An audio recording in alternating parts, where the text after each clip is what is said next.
Essa figura, vocês já pararam para pensar uma coisa muito louca? Quando vocês vão fazer um pedido de ressonância magnética, se for de músculo, vocês já pararam para pensar que você não consegue separar lá no músculo o que é fibra muscular, o que é água? A ressonância não separa isso. A ressonância consegue separar osso, tecido adiposo e músculo. Mas lá onde você está vendo o músculo, primeira coisa, você não sabe o tipo de fibra. Se é tipo 2, se é tipo 1. Você não sabe se ali tem água. Com ultrassom, pior ainda, né? Então, os principais estudos com hipertrofia, quando você pensa em estudos que não usam biópsia, o que eles estão vendo? Uma imagem do tamanho do músculo. Só que nessa imagem do tamanho do músculo, você não sabe se aquilo é actina e miosina ou se aquilo é o quê? Edema. Porque ó, olha o que eu já fiz com alguns experimentos de alunos meus, inclusive um do mestrado. A gente fez um treino com os caras e a gente, em vez de medir o ultrassom depois de semanas de treino, nós fizemos uma medida de ultrassom logo após. Cara, todas as medidas aumentam. Só que você sabe que isso não é músculo, isso é o quê? Pois é. Então, quando a gente está, por exemplo, aqui eles falam número de sessões de treino num cara que está desacostumado. Então, você imagine que nas primeiras 4 sessões de treino, se o cara está indo lá na academia, ele está fazendo treino, ele começa a se sentir mais, né, inchadinho, maior e tal.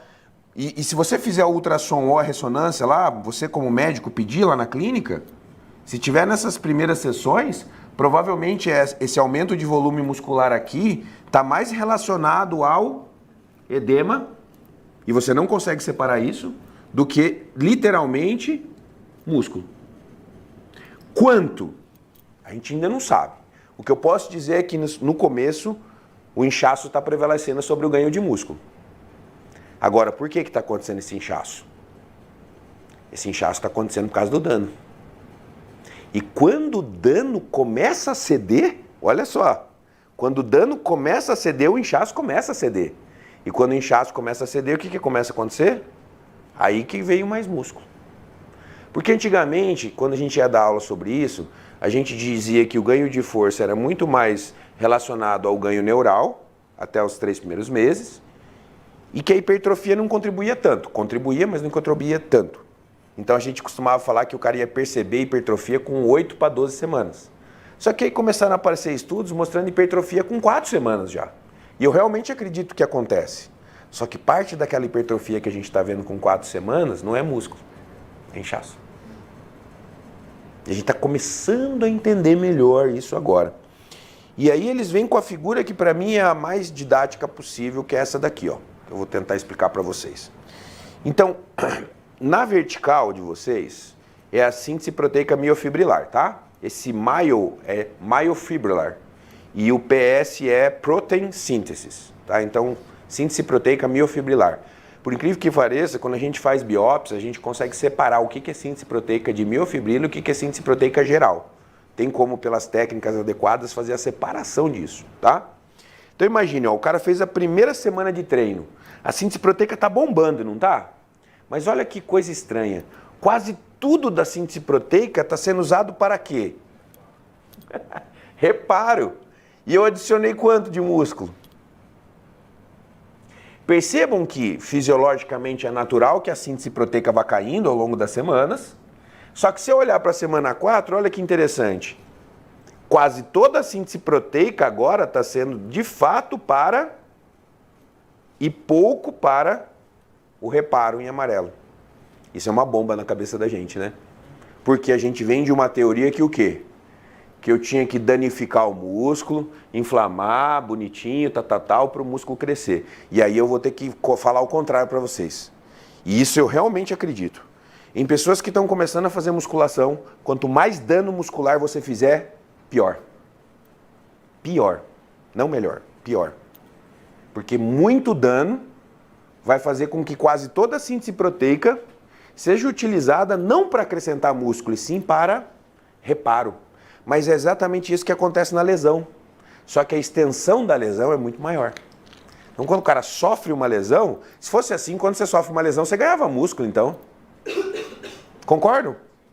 E no final das contas, é claro que o processo é patológico, é diferente do dano muscular induzido pelo treino, e por isso que a gente chama de dano, e não lesão, né? Porque é um processo transitório, e tal. Mas se ele for muito exacerbado,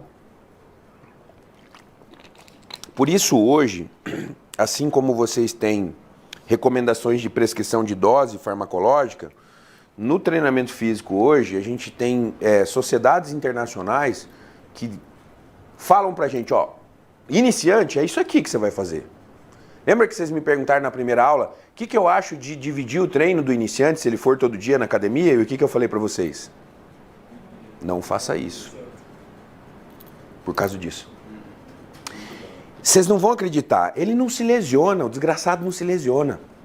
Não é nem questão de se lesionar, a questão é que ele vai atrasar o resultado dele.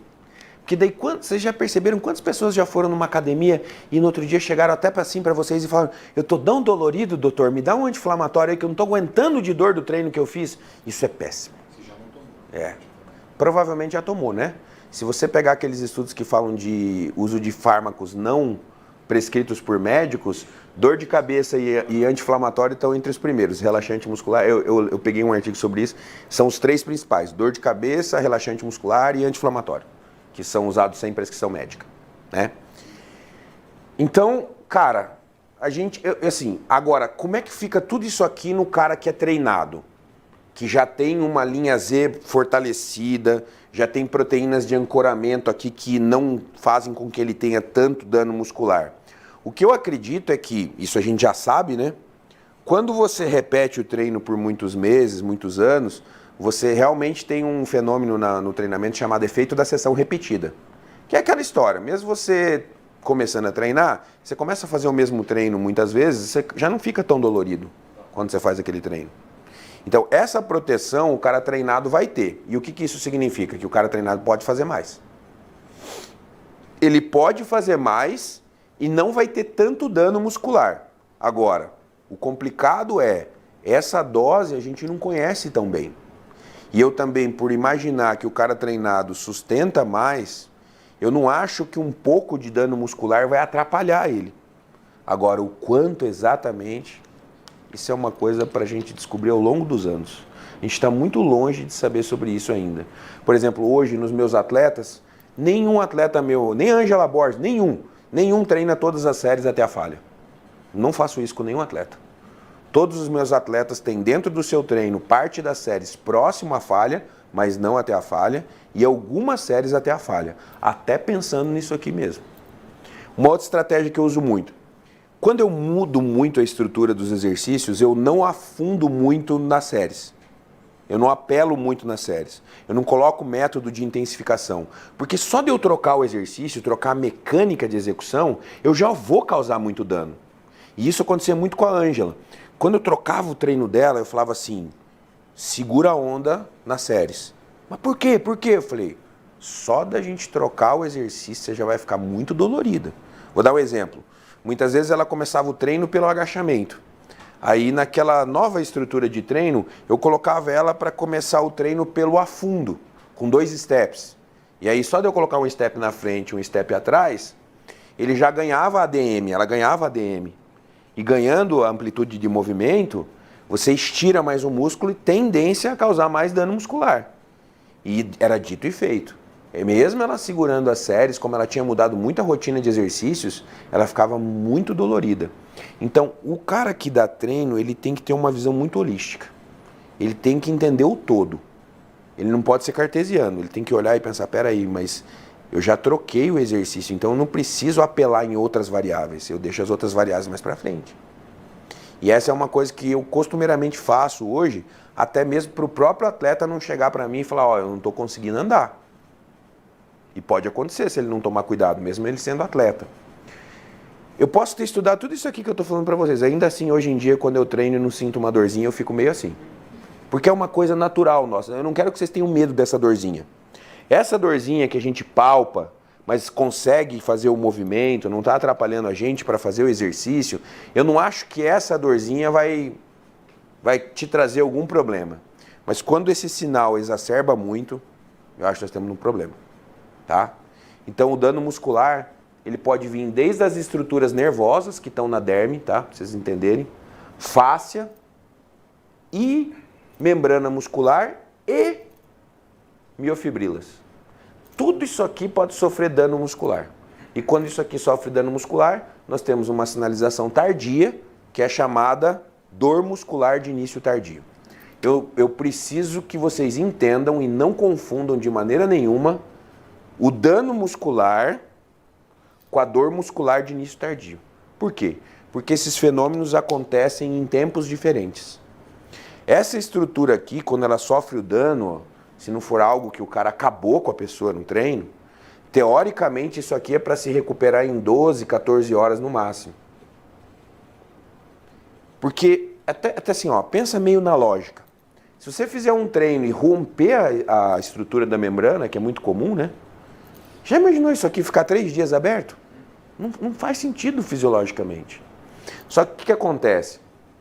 Qual que é um marcador que vocês vão usar em consultório? Sim ou não? Mas vocês usam esse marcador no sangue, não é? Creatina quinase, troponina, mioglobina, é tudo marcador de dano. Mas pensa, para esse marcador de dano aparecer no sangue, o que eu tenho que ter? Ruptura. É estranho, né? Mas eu tenho que ter ruptura, porque a creatina quinase é uma enzima. Ela é constituída por aminoácidos. Ela é hidrofóbica. Ela não passa pela membrana. Então, para ela sair de dentro do músculo e encher a corrente sanguínea, que é o que a gente vai medir lá no exame de sangue, eu tenho que ter tido dano. Só que o que eu preciso entender?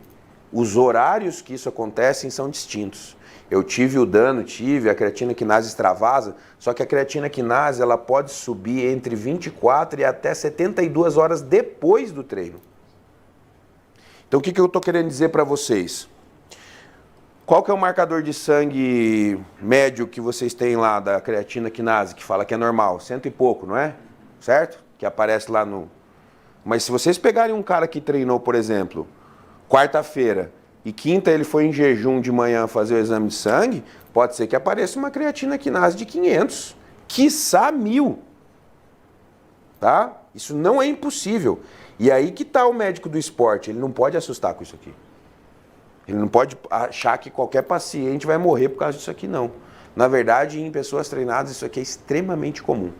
Então, se vocês forem solicitar o exame e quiserem ter uma imagem mais limpa da história, o ideal seria ele treinar no máximo na sexta e fazer o exame lá na segunda-feira, para minimizar isso.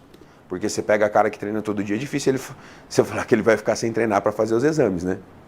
Tá? Mas assim, é só para dar um toque. Ou você pede e aceita que já vai vir alterado.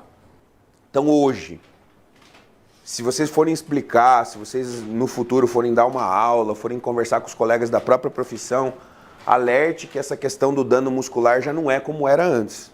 Não é que o músculo tem que ser quebrado para ele crescer, não, tá? Inclusive eu posso dizer uma frase com mais tranquilidade hoje. Você não precisa ter dor muscular nenhuma, nem dano para o músculo crescer. Isso não é necessário. Pode olhar aqui, ó. Não tenho nenhum dano aqui. Ainda assim vou ter síntese proteica. Não é na mesma magnitude do que lá. Porque pensa comigo, lá a demanda é maior. Se teve dano, literalmente a síntese proteica tem que ser mais alta para reparar o dano. Mas você pode ter uma síntese proteica aumentada sem ter dano e o músculo cresce sim.